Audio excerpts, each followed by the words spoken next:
టీచర్స్కి స్టూడెంట్స్కి ముందుగా స్వాతంత్ర దినోత్సవ శుభాకాంక్షలు. మన భారతదేశం ఉపఖండ అంటే అమెరికా, ఆఫ్రికా, ఆస్ట్రేలియా వల్లే కారణంగా చెబుతుందన్నమాట. ఈ దేశానికి కొన్ని వేల ఏళ్ల చరిత్ర ఉంది. అమూల్యమైన ఖనిజ సంపదలు, అమరమైన ప్రకృతి సంపదలు మన దేశంలో ఉన్నాయి. రక్తగర్భ అని దీనికి పేరు.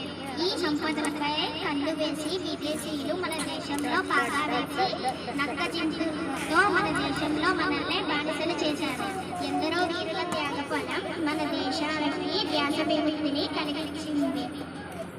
ఈ స్వతంత్ర కాపాడడానికి మన వీర జవాన్లు పగలు రాత్రి జాగ్రత్తగా కావలి ఉంటున్నారు. చిత్ర సైనికులు దాడికి వస్తే ప్రాణాలకు తెగించి పోరాడుతున్నారు. అటువంటి సైనికులు గౌరవించడం మన కర్తవ్యం. జై హింద్.